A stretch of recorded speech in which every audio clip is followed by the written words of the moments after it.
All right, good afternoon. As we face what I talked about this morning, which is, frankly, an unprecedented surge, Cat 3 type surge from a tropical storm. But the people of Jacksonville need to hear this, that this is why we're here. This is our job. And your public safety workers, your policemen, your firemen and women, your JEA workers, contractors, all the crews, this is why we're here to do our job. Take care of you and take care of our city. I want to remind people, we asked folks to start evacuating voluntarily on Wednesday, AB, low-lying areas, and we now need you to heed our warnings as we're expressing what's coming. We're going to have a high tide at noon, and the river's going to be about 6 feet above where it typically would be. So this is serious risk. If you're in those low-lying areas, specific neighborhoods to think about along the river are San Marco, Riverside, Southampton, Landon Park, downtown, and other areas prone to flooding. You know your area. We're also hearing some information about parts of the north side, and we have crews going in there as well. Call 630-CITY if you need help to get out. If it's an emergency, call 911. If you're afraid and you know what's coming, call 630-CITY and we will get to you. I was out this morning around town, seeing the flooding, seeing people, and got to watch and see some of our crews go to work to keep the people of Jacksonville safe. This is potentially a week-long event with water and the tides coming and going, and Angie can speak more to that. If you are in our city and you are safe, and you have a way to communicate, please let your loved ones know. Local people, out-of-town people, let them know you're okay. We are getting calls asking about family and friends. If you're using a generator, please make sure it is outside, not in a garage, not in a house. Very dangerous. And I also saw people playing in water. Please stay out of water. It can begin to move, can be dangerous, it can have debris, it can have any number of things in the water. It's not worth the risk. The city, non-essential employees will not be reporting to work tomorrow. The city will remain closed. What that means for the people of Jacksonville is all of the essential people, the people that are here for you, to make sure you're safe and get this city back and up and running, are working right now. With that, Angie can give an update on the weather. Yes, sir. Thank you, sir. So as the mayor said, we continue to see the waters rising still in the St. Johns, and we're seeing kind of what I call the trifecta effect, if you will. So we've had a storm surge come down the St. Johns River. We've also had astronomical rainfall amounts of 10 to 15 inches, isolated amounts up near 20 inches in some parts of the county. So we have the water in place, and now what we're having happen as we go into high tide this afternoon, which down near Main Street is going to be around 2 o'clock. As that tide is starting to rise up, the winds trailing Irma are starting to shift out of the south. And so that south wind is helping to push that river water upstream towards downtown areas. So that's why we're really highlighting that those from downtown to the Buckman Bridge will continue to see water level rises through the high tide around 2 o'clock this afternoon.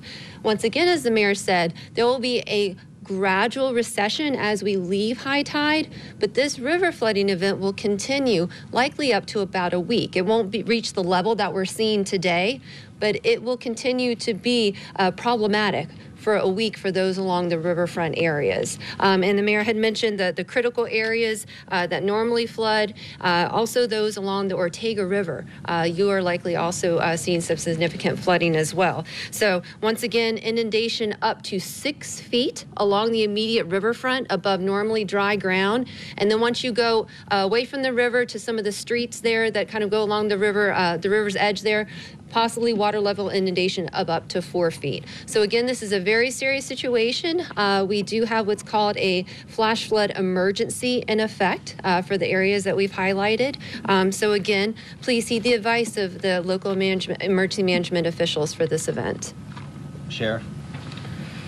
So just a couple quick points. So as the mayor mentioned, with the flooding that we're experiencing, do not drive your vehicle through flooded water. You have no idea how deep that water may be. You could wind up stranded there, put yourself at risk. There is a heavy risk of down power lines right now. We had, obviously, as we all know, heavy winds throughout the night. and damage assessment teams are just now beginning to creep out and take a look. So there's a lot of stuff that we haven't uncovered yet in terms of what we may have to face. We are currently evaluating the bridges and how, when the time will be that we will be able to open some of those up. I will say this, eastbound to the beaches will take longer because the beaches have some infrastructure checks that has to occur with power and water, and we need bridge inspections on a couple of the bridges. So do not line up heading back to the beach. Do not line up on Atlantic or Beach or JTB in anticipation of a quick opening. It's not going to be quick. So make sure that you understand that. Stay where you are, and we will put out information as soon as we have it about the best time to try to head back to the beaches. And again, as we bring bridges back online here in the next couple of hours, we'll make sure to push that information out as well. And I would add, if you have an issue, unless it's a serious issue right now, please hold. Let's leave the 630 city open for the most important task at hand, and that is getting people out of areas that could flood. And again, if you have an emergency, call 911. And I would remind folks to put a white flag or something that represents a white flag if we need to get you out somewhere on your home that's visible from outside.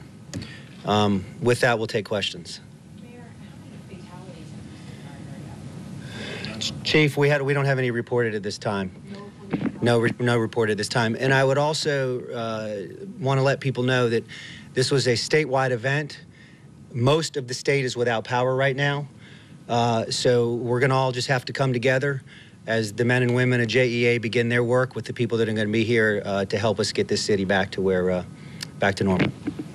Give us an update on those rescue attempts. How many people, as of right now, have called or have gotten rescued from where they are?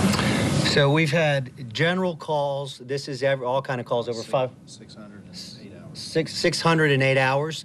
We don't have a breakdown on those as to which are rescue, which aren't. You're watching the news at noon on Channel 4. I saw significant activity when I was out this morning after I spoke with all of you.